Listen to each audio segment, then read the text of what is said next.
12장 말씀에 이어서 오늘 말씀 13장은 더 큰 공동체에 대한 하나님의 사랑을 바울은 명령하고 있습니다. 로마서 12장은 교회 공동체 안에 몸의 지체들이 은사를 통해서 예수 그리스도의 몸을 세워가는 그러한 모습들, 그 성도의 삶, 그 산제사로 우리가 영적 예배를 드리는 것을 가지고 이야기했다면, 오늘 로마서 13장은 이제 교회에서 더 확장된 공동체입니다. 사회, 세상, 그리고 또 국가, 나라까지 확장되는 공동체를 향해서 우리의 사랑을 어떻게 실천할 것인가에 대한 말씀입니다. 지금 나라 상황이 굉장히 어지럽죠. 어떤 사람은 권위자를 끌어내리고 싶기도 하고, 또 어떤 사람은 그걸 또 지켜내기 위해서, 또 어떤 사람은 다른 사람을 또 자기가 원하는 사람을 또 세우고도 싶고, 사람이 그것을 세우고 끌어내리고 하는 것 같지만 다 오늘 말씀에 보면 하나님이 하시는 거다, 그 말씀을 하고 있습니다. 그래서 하나님께서는 세상의 여러 기관들 위에 권위를 주셨어요. 가정에도 권위가 있고요, 그리고 교회에도 권위가 있고요, 그리고 나라도 마찬가지입니다. 권위가 있습니다. 근데 오늘날 그 권위들이 현대에 와서 다 땅에 떨어졌어요. 가정에는 부모의 권위가 땅에 떨어졌고, 특히 아버지의 권위는 더 떨어져 있고요. 그리고 국가적으로 보면 대통령의 권위는 이제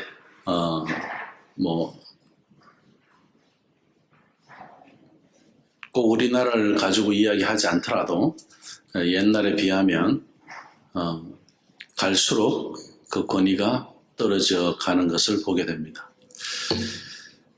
그리고 학교는 어떻습니까? 선생님들의 권위가 땅에 떨어져 있죠. 왜 그럴까요? 당연한 겁니다. 그것을 우리가 죄에서 찾아봐야 되거든요. 누구나 다 대통령이에요. 누구나 다 주인이에요. 누구나 다 하나님이에요. 그게 어디서 왔죠? 선악과에서 왔기 때문에 그렇습니다.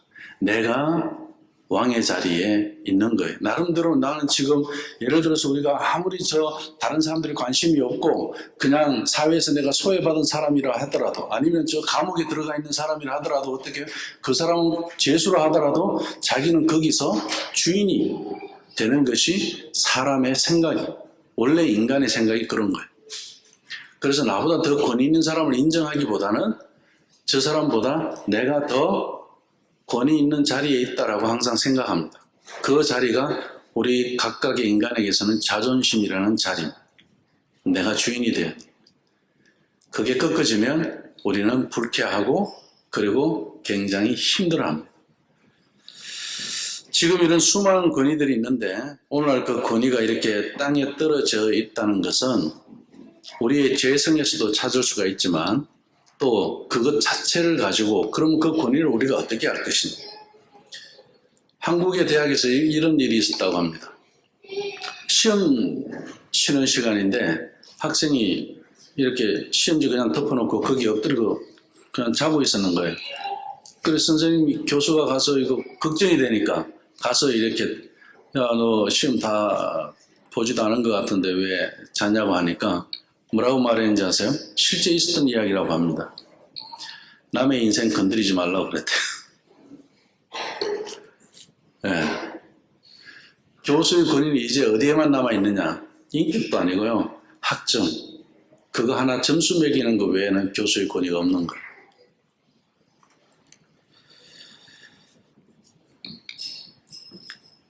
요즘 우리 부모님들은 어떻습니까? 자녀 키울 때 자녀들이 부모에게 사정합니까? 부모가 자녀에게 사정을 합니까? 네. 옛날에는 우리가 아버지들이 집에서 그냥 어흥 하면은 그 기침 소리 하나만 들어도 다들 조용했는데, 지금은 아버지가 고함을 질러도 안 통하죠. 여러 가지, 이것이 우리가 긍정적으로 볼 수도 있고 부정적으로 볼 수 있다고 하지만, 이런 세상 풍조 속에서 우리 그리스도인들은 과연 그러면 이대로 휩쓸리면서 받아들이면서 세상이 그러니까 요즘 남자들이, 요즘 아버지들이 그런 사람들이 어디 있어? 뭐 그건 다 라떼지. 뭐 그건 권위주의야. 이러면서 우리가 넘어갈 문제냐는 거죠. 하지만 적어도 우리 그리스도인들은 저 위에 있는 권세를 대하는 자세가 세상 사람들과는 달라야 된다는 거예요. 어떤 점에서? 첫 번째, 하나님의 권위를 인정하며 살 줄 알아야 됩니다. 항상 하나님이 있다는 것. 저는 항상 쓰고 다니기에는 좀 불편할 수 있지만, 유대인들이 쓰고 다니는 이 키파 있지 않습니까? 머리에 쓰고 다니는 거. 그 딱공 하나가 주는 의미가 굉장히 큽니다. 나 위에 하나님이 있다는 것을 늘 기억하고 살아라는 뜻에서 그걸 쓰고 다니거든요. 참 우리도 늘 하나님이 있다는 것을 인정하고 살아가는 그 권위에 순종하는 훈련이 되어 있어야 하는데, 처음 시작에 말씀드린 것처럼 그 죄성 때문에 이 권위가 인정이 안 되는 거예요.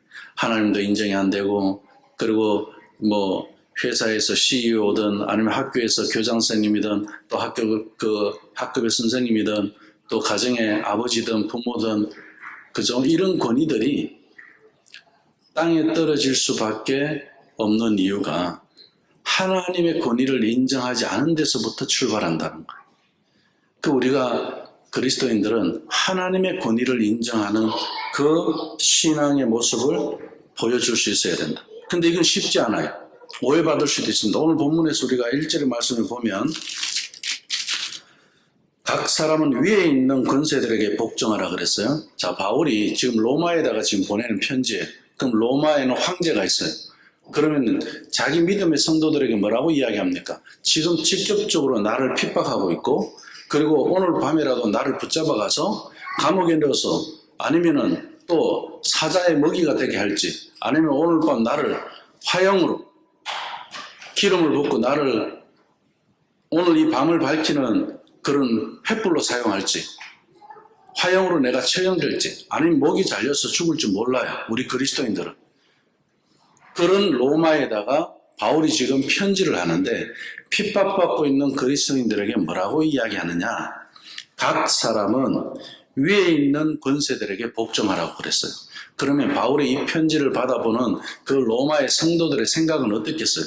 지금 바울이 지금 딴소리 한다고 하겠죠. 그죠? 그리고 바울은 과연 우리 로마의 성도들을 사랑하고 있는 건가? 우리가 이렇게 핍박받고 죽어가고 있는데, 내 가족을 잃어가고 있는데, 내 자녀가 잡혀갔는데, 바울이 어떻게 위에 있는 권세들에게 복종하라 이렇게 말할 수 있느냐? 로마는 그리스도인들에게 있어서 정치적인 원수입니다. 그런데 바울은 지금 이렇게 이야기하고 있는 겁니다. 오해를 받을 수가 있죠. 그런데 어떠하죠? 하지만 바울은 오늘 말씀을 보니까 아주 단호했습니다. 각 사람은 위에 있는 권세들에게 굴복해라, 복종해라. 권세는 어디에서부터 나온다? 하나님께로부터 나온다는 거예요.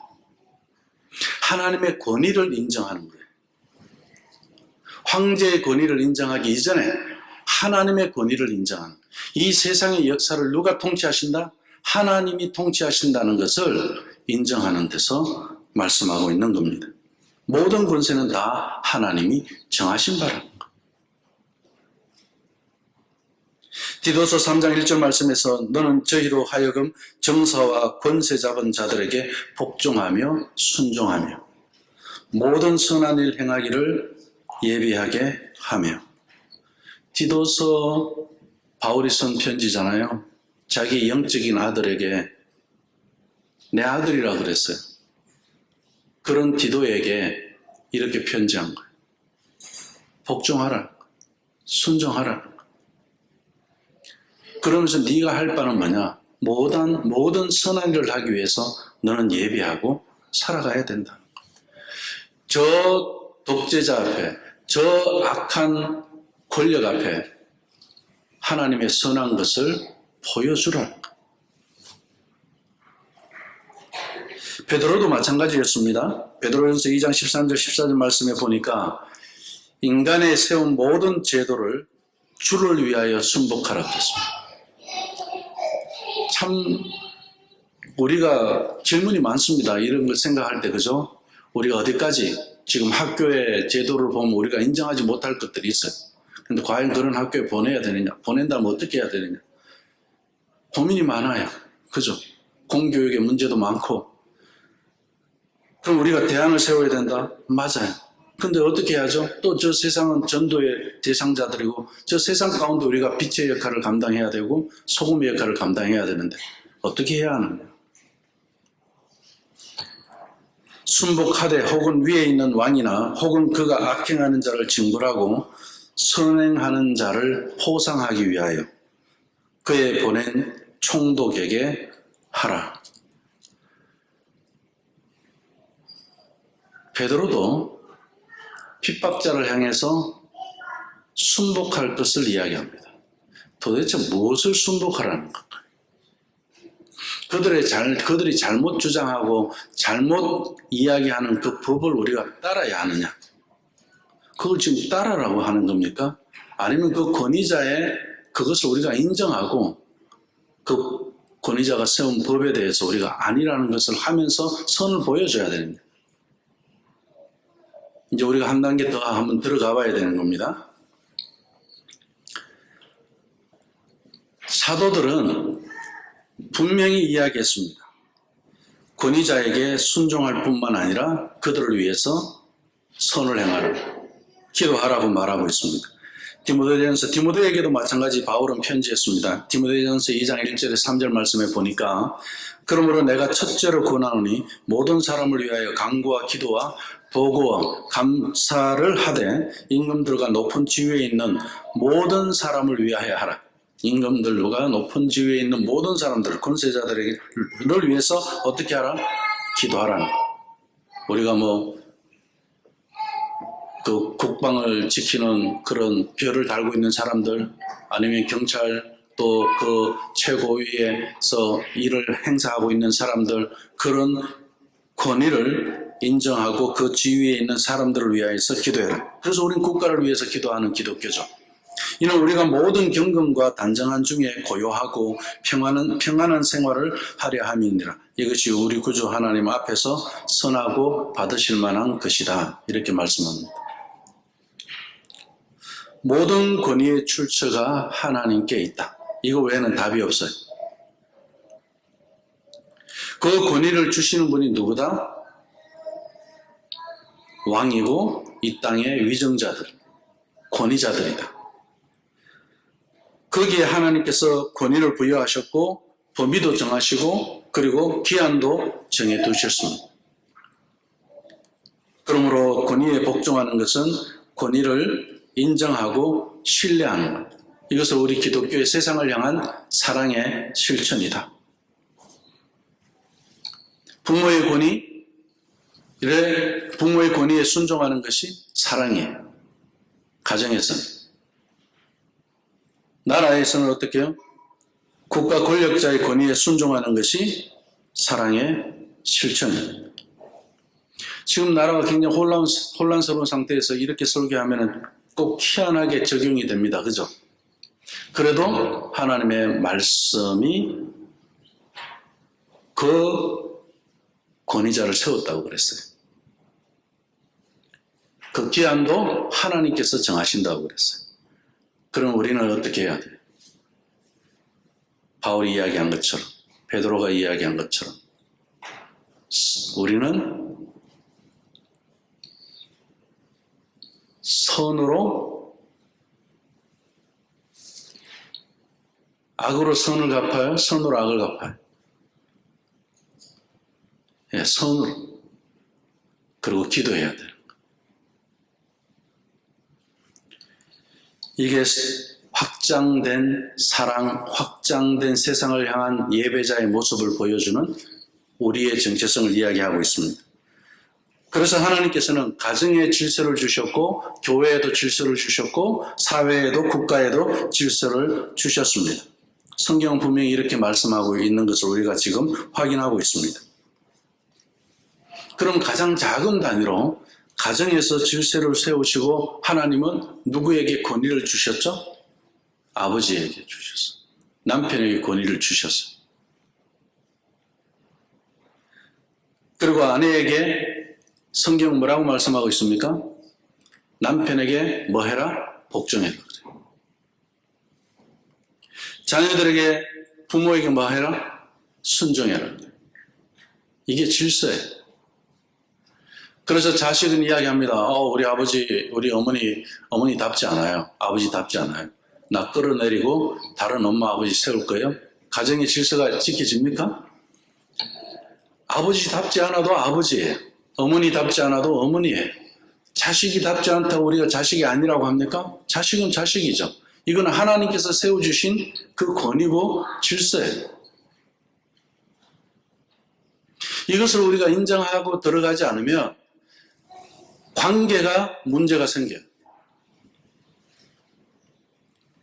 하나님이 세우신 질서를 파괴해서는 안 됩니다.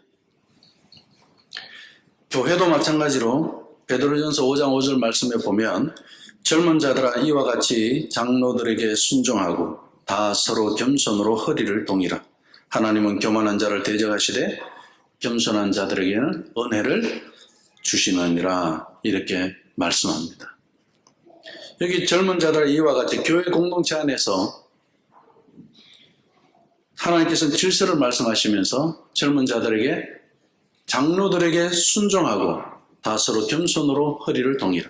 여기 장로라면은 오늘날 교회에 목사와 장로를 포함한 것을 이야기합니다. 왜 그랬을까요? 이게 하나님의 질서예요.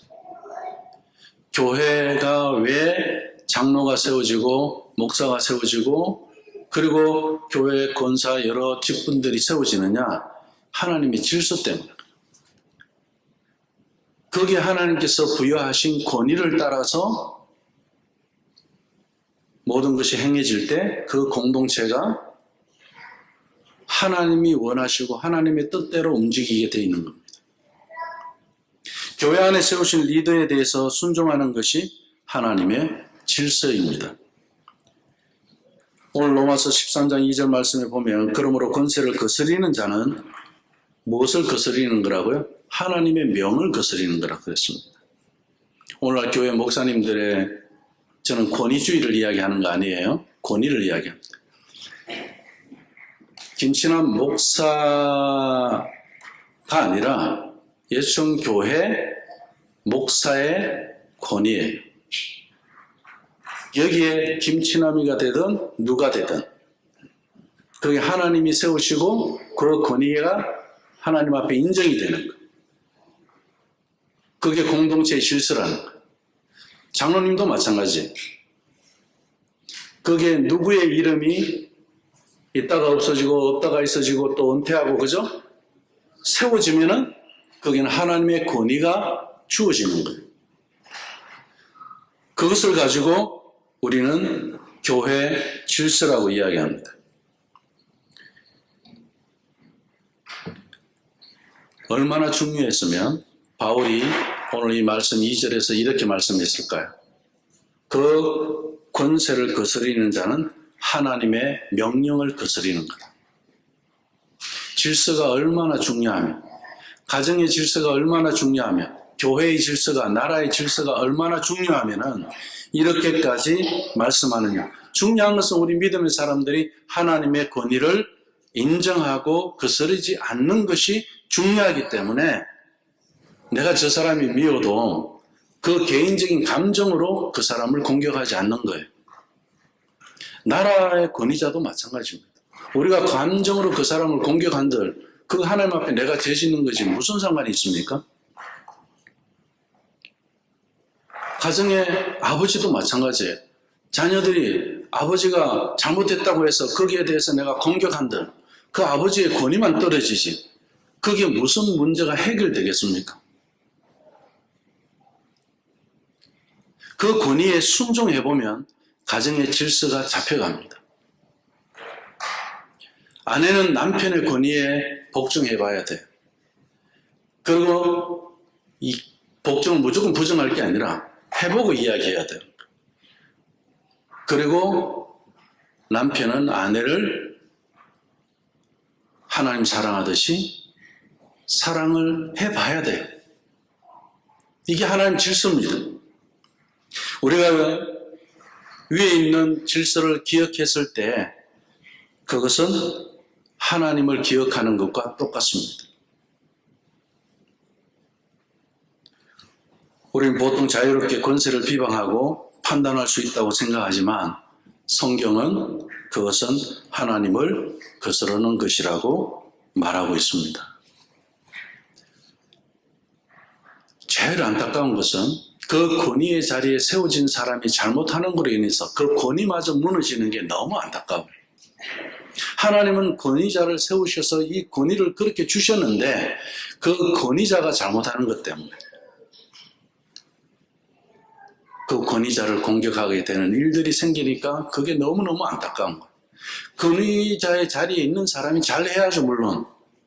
그러나 사람인지라 완벽하지 않잖아요. 부족하더라도 어떻게 하라고요? 그 권위를 인정하라는 거예요. 권위자를 보지 말고 그 권위를 인정하고 그 권위자를 누가 세우셨다? 하나님이 세우셨다는 것을 인정하라는 거예요. 로마서 13장 우리 4절 말씀에 가서 보니까 하나님의 사자가 되어 내게 선을 이루는 자다 이렇게 말씀하고 있어요. 악한 자는 악한 대로 하나님 쓰셨고 선한 자는 선한 대로 하나님이 쓰십니다. 사도행전 23장 1절에서 5절 말씀 좀 길지만 이 말씀에서 바울이 이 공회에서 대제사장하고 대제사장 아나니아하고 여기 논쟁이 생겨요. 그래서 그 대제사장 아나니아가 바울의 입을 치라 그러고 막 싸움이 일어나요. 그런데 그런 상황에서 24절에 보면 곁에 선 사람들이 말하되 하나님의 대제사장을 네가 욕하느냐? 바울 보고 막 그렇게 이야기합니다. 자, 권위자에 대해서 대제사장 바울이 보니까 예수님을 핍박하고 또 예수 믿는 공동체를 핍박하고 거짓말쟁이고 대제사장 답지 못하잖아요. 그런 상황에서 논쟁이 붙은 거예요. 그래서 옆에서 사람들이 하는 이야기인 거예요. 네가 그런 권위에 도전하고 있느냐 지금. 그렇게 말하니까 바울이 실질적으로 자기 삶에서 뭐라고 이야기하느냐면 이 사도행전 23장 5절 말씀에 바울이 이르되 형제들아 그래요. 나는 그가 대제사장인 줄 알지 못하였노라. 기록하였으되 너의 백성의 관리를 비방하지 말라 하였느니라 하더라. 사과를 한 거예요. 문맥을 보면 사도 바울이 상대한 자들은 부패한 정치 집단이었습니다. 그럼에도 불구하고 사도 바울은 그들에게 사과했어요. 권위에 대해서 비방하지 않는 것을 이야기하는 거예요.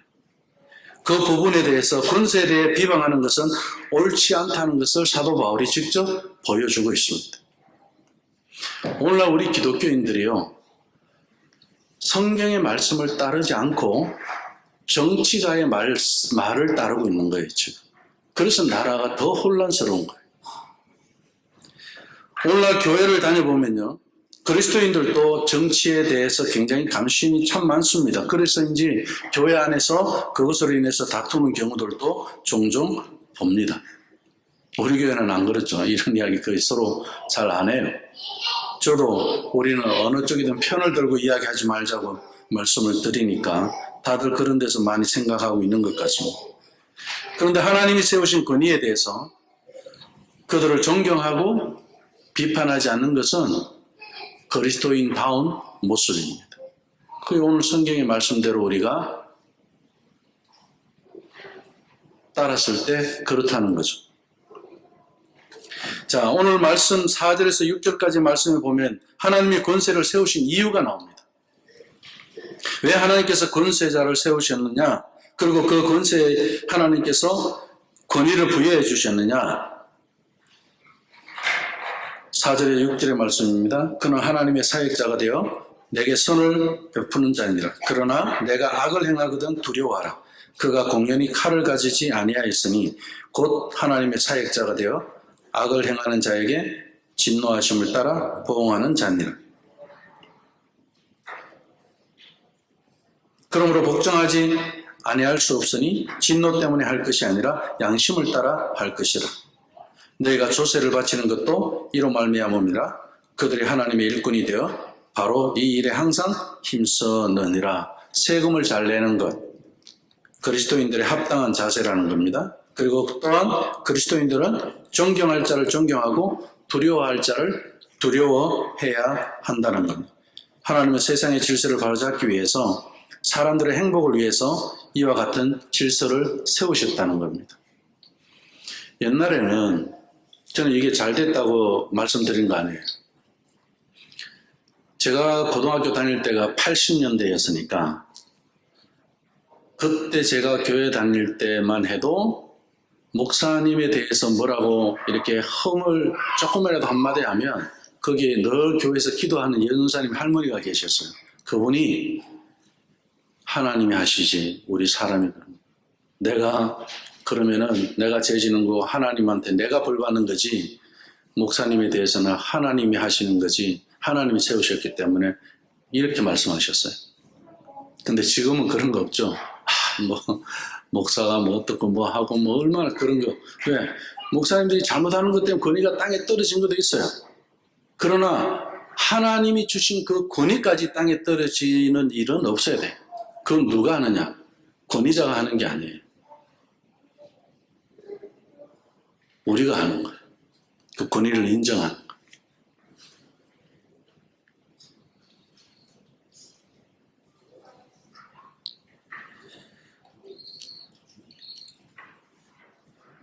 하나님은 세상의 질서를 바로잡기 위해서 이런 질서를 주셨고 또 우리의 행복을 위해서 그렇게 주셨어요. 사실 그렇죠. 그 권위를 무너뜨리고 나면은요, 가정에서 아버지의 권위가 무너지고 보세요. 누가 제일 힘든지 아세요? 엄마가 힘들어요. 엄마의 자리에 그 권위가 또 무너져 보세요.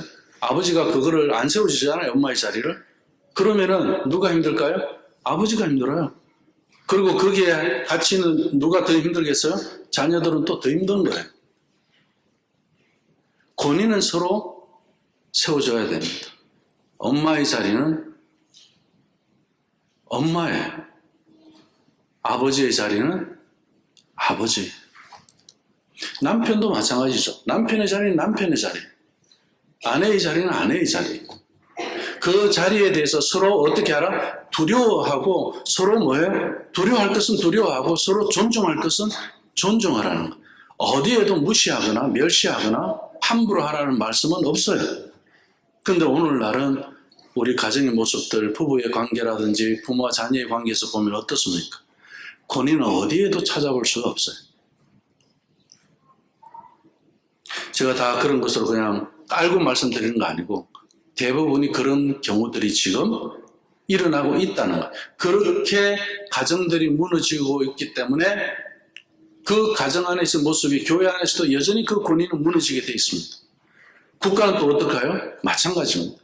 이 분위기, 이 세상의 흐름, 이런 모습들은 계속 무너진 권위 속에서 결국 우리가 불행해진다는 거예요. 왜 오늘 이 권위자에게 우리가 순종해야 하느냐에 대한 바울의 이야기는 우리가 행복해지는 거다, 그게.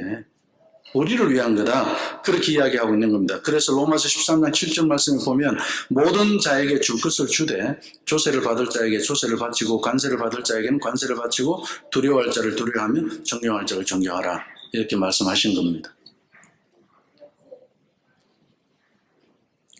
성경에서 이렇게 나와 있습니까? 존경받을 만 자니까 존경하라. 그렇게 나왔습니까? 아니죠. 마음에 들지 않는 자에게도 그렇게 하라고 했어요. 오늘 내 남편이 마음에 안 들어요. 오늘 나를 기분 나쁘게 했어. 기분 나빠는 할 수 있지만 남편의 권위에 대해서는 어떻게 해요? 인정을 하는 거. 그래서 저는 꼭 밥상을 차려드리라 그런 건 아니에요. 옛날에 우리 어머니들 보면 아버지가 아무리 뭐 저게 해도 밥상을 꼭 차려놨어요. 집에서 밥 먹으라고. 그래서 저는 꼭 밥하는 사람이 엄마다, 아내다, 뭐 이런 걸로 제가 말씀드리는 게 아니라 제 집사람한테도 결혼하고 내가 얼마 안 되고 이야기한 것 같아요. 뭐 목회하면 거의 다 밖에서 먹으니까 내가 와서 안 먹더라도 차려는 놔달라 그랬어요. 왜? 귀찮게 하기 위해서가 아니라 가능하면 어떤 때는 제가 두 끼 먹을 때도 있었어요. 가정의 질서예요, 나름대로는. 왜? 밖에서 먹으니까 괜찮아.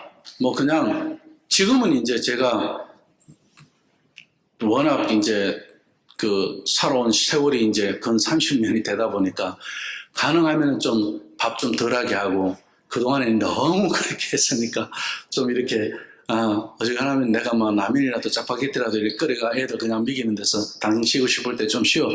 이제 지금은 그렇게 가지만 그게 가정의 질서가 안 잡힌 데서 그렇게 하는 거하고 질서가 잡힌 데서 그렇게 하는 건 다른 거잖아요. 그래서 제가 어떤 때는요, 두 끼를 먹을 때도 있었어요. 집에 와서 그걸 먹어요. 질서 때문에 그랬습니다. 순종할 만하면 순종하라고 말하지 않는 거예요. 성경에서 그렇게 말씀하지 않았어요.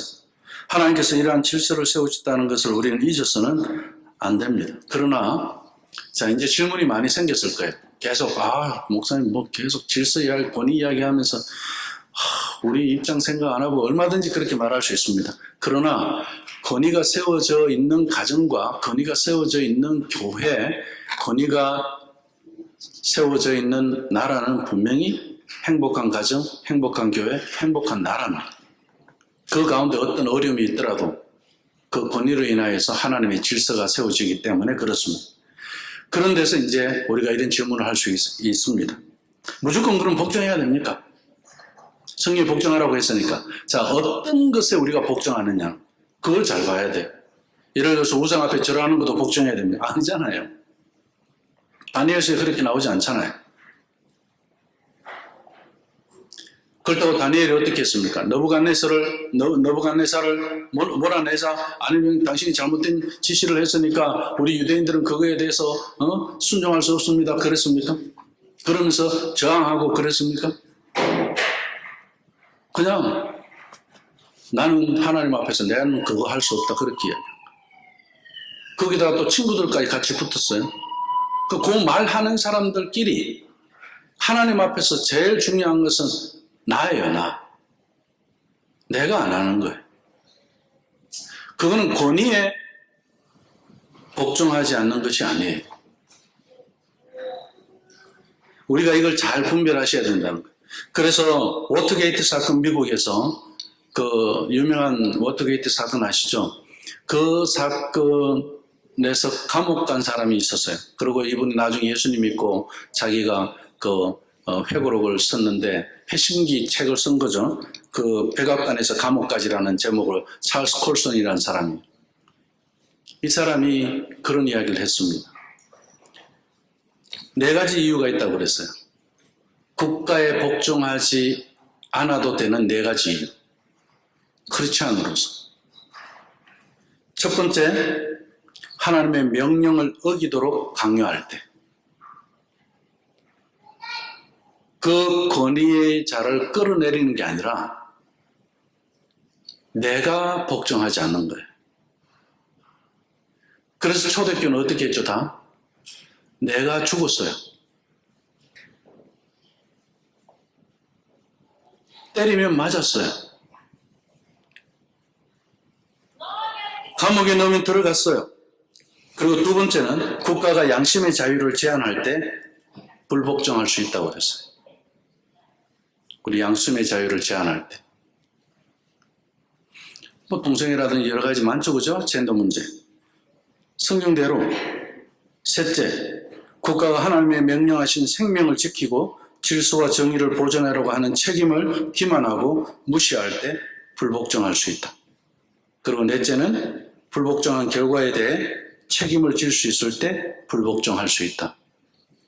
내가 불복종한 것은 뭐 때문에 했죠? 하나님의 말씀, 하나님의 명령에 거역한 거였기 때문에 난 그걸 따를 수 없다라고 하는 것에 대해서 불복종할 수 있다. 그 불복종한 것에 대해서는 책임도 내가 져야 되는 거예요. 그래서 다니엘이 어떻게 했죠? 안 먹었어요. 그죠? 왕이 주는 걸 안 먹었어요. 책임을 졌어요. 우리가 명심할 것은 불복종할 수 있지만 이것은 먼저일 수는 없습니다. 권위에 대한 사랑 담긴 그런 복종 없이 불복종을 외치는 것은 그것이 가정이든 교회이든 나라이든 거룩하신 하나님의 권위를 훼손하는 것입니다. 그리고 하나님의 법과 대치될 때에는 나의 손해를 감내해야 합니다. 심지어 목숨까지도. 그리고 우리는 비폭력적으로 투표권을 행사해야 합니다. 자유민주국가에서는 그게 가능하잖아요. 그걸로 또 우리는 그 권리를 행사할 줄 알아야 되는 거예요. 기도로 협력하고 그리고 조용히 내려놓고 기다려야 합니다. 말씀 맺겠습니다. 오늘날은 나라마다 존경받는 원수가 없습니다. 어떻게 할까요? 처음에는 기대하고 그 지지도 높게 나옵니다. 여론조사 지지도도. 시간이 지나면서 계속 실망하게 되어 있습니다.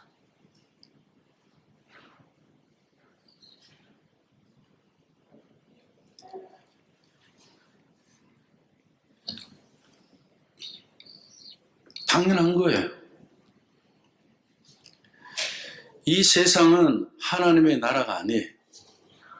이 세상에 우리 그리스도인들이 살아가는 그 삶에서 하나님 나라를 경험하는 거지, 이 세상에서 우리가 하나님 나라를 기대하고 대통령이 하나님 나라의 그 왕처럼 잘할 것 같이 생각한다?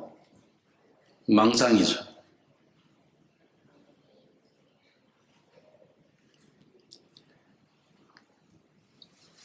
존경받는 원수가 아닐지라도 우리 그리스도인들은 지도자들을 존경하고 비방하지 않는 것. 이것이 하나님이 원하시는 것입니다. 우리는 인간이 세운 모든 제도에 순복해야 합니다. 우리 기독교인들을 핍박하고 몰아내는 왕들 앞에서도 사도 바울은 그들에게 복종하라고 가르치고 있습니다. 우리는 하늘 나라의 법과 그리고 세상의 법이 대치되는 경우가 아니라면 세상의 법에 복종해야 합니다. 이것이 하나님이 세우신 질서이기 때문에 그렇습니다. 교회 안에 정치에 대한 많은 관심으로 인해서 갈등이 있어서도 안 되고요. 우리에게는 그보다 중요한 우선순위가 있다는 것을 잊지 않아야 합니다.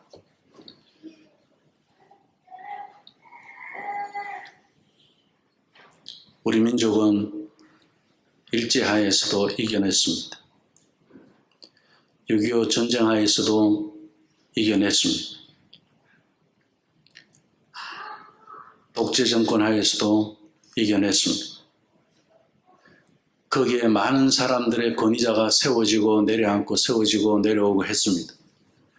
그런 중에도 우리는 여전히 내 할 바를 한 사람들로 인해서 이 국가는, 우리 조국은 유지되어져 왔습니다.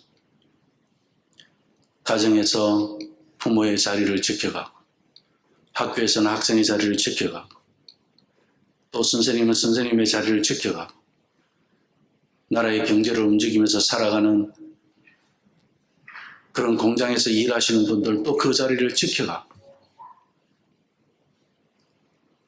그게 없었다면 나라에 대통령은 있을지 몰라도 우리 국가는 지금 어떻게 되었겠습니까?